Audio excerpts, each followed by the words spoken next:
नमस्कार मेरे प्यारे बच्चों, कैसे आप सभी लोग? कैसी चल रही आप लोगों की पढ़ाई? उम्मीद करते हैं कि सब कुछ अच्छा होगा। आइए, आज हम लोग क्लास 10th की एक पोएम है जिसका नाम है फायर एंड आइस। बड़ी ही इम्पोर्टेंट और बड़ी ही सिंबॉलिकल पोएम है। उसके बारे में line by line, literally device सहित, राइमिंग स्कीम सहित अध्ययन करते हैं। आपको जहाँ कोई प्रॉब्लम होगी कमेंट सेक्शन में मेंशन कर दीजिएगा, उस पर हम वीडियो क्रिएट करके जल्द से जल्द उसे दूर करने की कोशिश करेंगे। आइए देखते हैं। इस पोएम का नाम है मेरे प्यारे बच्चों फायर एंड आइस। देखिए, बहुत सिंबॉलिकल पोएम है, ध्यान से देखिएगा, जिसे हमारे प्यारे से पोएट रॉबर्ट फ्रॉस्ट जी ने लिखा है। पिछले पोएम में हमने आपको बताया था कि रॉबर्ट फ्रॉस्ट जी की एक विशेषता थी कि ये हमेशा से ही गागर में सागर भरने के लिए जाने जाते हैं। मतलब इनकी पोएम्स बड़ी सिंपल और छोटी होती हैं, लेकिन उनकी मीनिंग बड़ी डीप होती है। ठीक है, देखिए यहाँ देखिए, फायर और आइस, वैसे तो फायर मतलब आग और आइस मतलब आप जानते हैं बर्फ होती है, लेकिन यहाँ फायर्स किसको सिंबलाइज करने के लिए आया है बेटा? डिजायर को। किसको? डिजायर। डिजायर आप समझ रहे हैं, आपकी इच्छा, आपकी लालच। ठीक है, और यहाँ आइस किसको सिंबलाइज कर रहा है? हेट को ना। मतलब आप देख रहे हैं, इसके नाम में ही एक फिगर आप इस पे छिपी हुई है, लिटरली डिवाइस छिपी हुई है। ठीक है, मेटाफर। देखिए, हम आपको बताते हैं लाइन बाय लाइन। देखिए, some say the world will end in fire, some say in ice, from what I have tasted of desire I hold with those who favour fire. कितनी अच्छी लाइन है, देखिए। सम से कोई कहता है, the world ये संसार विल एंड खत्म होगा, इन फायर किससे खत्म होगा? फायर से खत्म होगा। फायर मतलब डिजायर से खत्म होगा। सम से इन आइस, और कोई कहता है कि ये किससे खत्म होगा? आइस। आइस मतलब हमने आपको बताया था हेट से। देखिए, वैसे वर्डली मीनिंग तो हो गई कि कोई ये कहता है कि ये संसार फायर से खत्म होगा, मतलब आग से खत्म होगा, और कोई कहता है किससे खत्म होगा? बर्फ से। फ्रॉम व्हाट आई टेस्टेड, जो कुछ मैंने अभी तक जाना है, जहां तक मैंने अभी जांच पड़ताल की है। आप डिजायर, किसके बारे में बेटा? डिजायर। देखो यहाँ डिजायर किसके लिए आ गया? फायर के लिए।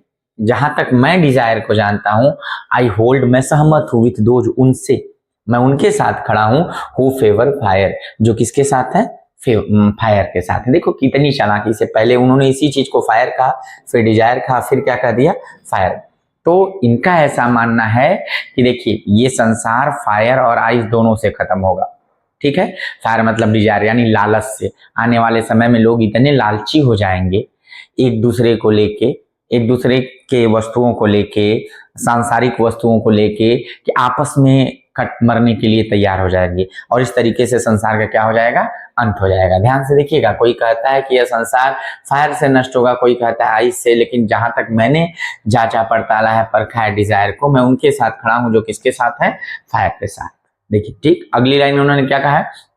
But if it had to perish twice, लेकिन यदि इसे दोबारा भी नष्ट होने का मौका मिले, ट्वाइस दो बार, दोबारा मान लीजिए कुछ लोग बच गए या सृष्टि का फिर से निर्माण हुआ, तो अगर दोबारा इसको विनष्ट होने का मौका मिले, आई थिंक, मैं सोचता हूं, I know enough of hate, मैं जहां तक नफरत को भी जानता हूं, enough of hate to say that for destruction ice is also great and would suffice. देखो, but if I had to perish twice, लेकिन यदि दोबारा इसे विनष्ट होने का मौका मिलता है, आई थिंक, मैं समझता हूं, I know enough of hate, मैं इनफ को भी पर्याप्त, मतलब मैं हेट को भी क्या मानता हूं?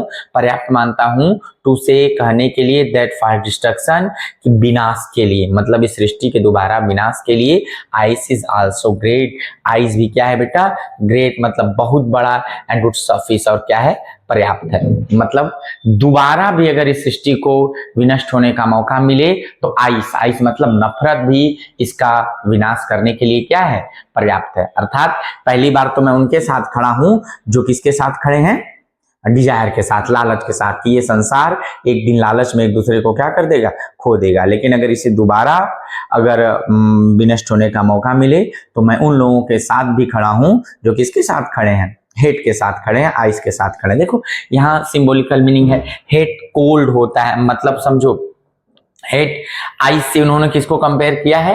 हेट से, मतलब एकदम कोल्ड, और डिजायर है एक प्रकार के एक्साइटेड, ठीक है, एक्साइट कर देती है, और हेट व्यक्ति को कोल्ड कर देती है, अंदर ही अंदर घृणा करता रहता है, नफरत करता रहता है, और इच्छा आदमी को एक्साइटेड कर देती है। ठीक है, तो फिर से देख लीजिए कि यदि संसार कोई कहता है कि यह संसार फायर से नष्ट होगा, कोई कहता है आइस से, लेकिन मैंने जहां तक डिजायर को जाना है मैं उनके साथ खड़ा हूं जो फायर के साथ है। लेकिन यदि इसे दोबारा विनष्ट होने का मौका मिले तो मैं जहां तक हेट को भी जानता हूं कि हेट भी पर्याप्त है, सफी से पर्याप्त है किसको, इस सृष्टि को विनाश करने के लिए। ये तो हो गई आपकी लिटरली मीनिंग। सिंबॉलिकल मीनिंग आपको निकालना होगा, तो जहां फायर है वहां डिजायर रख लीजिएगा, और जहां आइस है वहां हेट रख लीजिएगा। ठीक है, ये छोटी सी पोयम थी, खत्म हुई। आइए हम इसकी राइमिंग स्कीम देख लेते हैं। ठीक है, आप देखें, फायर को आप ए दे सकते हैं, फायर को आप ए दे सकते हैं, आइस का प्रोनाउंसिएशन दूसरा आप इसे बी दे सकते हैं। फिर डिजायर फायर से मैचेबल है तो इसे क्या कर देंगे, ए दे देंगे। फिर यहाँ पे फायर है ना, तो मतलब इस पैरे की राइमिंग स्कीम क्या होगी बेटा, ए बी ए ए, एक एक पैरे की आती है। अब होगा तो आप नीचे भी वैसे ही निकाल लीजिएगा, कोई दिक्कत नहीं है। और दूसरी बात, अब आइए हम इसमें लिटरली डिवाइस देख लेते हैं, फिगर ऑफ स्पीच देख लेते हैं। देखो, पहली लिटरली डिवाइस इसमें मेटाफर है। क्या है, मेटाफर है, जैसा कि हमने आपको शुरू में बताया था कि इसके नाम में ही है, फायर एंड आइस। देखो मेटाफर क्या है बेटा, ये डायरेक्ट कंपैरिजन है टू ऑब्जेक्ट्स का ना, समझ रहे हो। अब without using as like and so, इसमें एज लाइक और सो का यूज नहीं किया जाता है। देखो इसमें और सिमिली में जरा सा डिफरेंस होता है, सिमिली में कंपैरिजन किया जाता है और मेटाफर में इसको डायरेक्ट वही मान लिया जाता है, समझ रहे हो। जैसे life is like a dream, ये क्या है, सिमिली हो गया, और लाइफ इज अ ड्रीम ये क्या हो गया, मेटाफर हो गया, मतलब डायरेक्ट एड्रेस किसी को करना। तो देखो जैसे यहाँ फायर को डायरेक्ट क्या मान लिया गया है, डिजायर, और आइस को क्या मान लिया गया है, हेट्रेड, हेट मान लिया गया है, तो ये क्या हो गया, मेटाफर हो गया। ठीक है, दूसरी फिगर ऑफ स्पीच हमने डिफिनेशंस लिख दी हैं।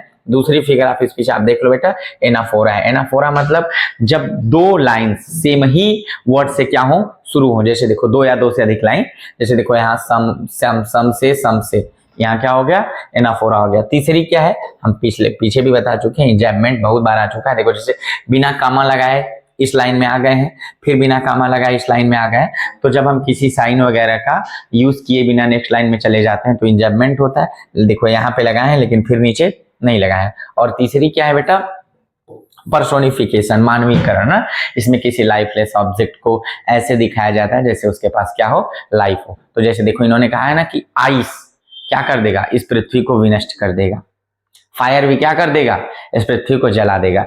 ये सब तो एक तरीके से आप कह सकते हैं कि इनमें इतनी इसको कोई सपोर्ट करेगा, इनकी मदद से कोई करेगा तब ना, लेकिन इनको ऐसे दर्शाया गया जैसे ये खुद पूरे संसार को क्या कर देंगे, जला देंगे। यही हो गया हमारा पर्सोनिफिकेशन। इस तरीके से हमारी ये छोटी सी लेकिन बड़ी ही सिंबॉलिकल और बड़ी ही प्यारी सी पोएम खत्म होती है। आपको जो कोई भी प्रॉब्लम होगी कमेंट सेक्शन में मेंशन कर दीजिएगा, और ये वीडियो आपको जरा भी अगर पसंद आया हो तो इसे लाइक और शेयर कर दीजिएगा, और जरूरतमंदों तक पहुंचा दीजिएगा, और चैनल को सब्सक्राइब जरूर कर लीजिएगा ताकि ऐसे वीडियोज आप तक पहुंच सके। Thank you.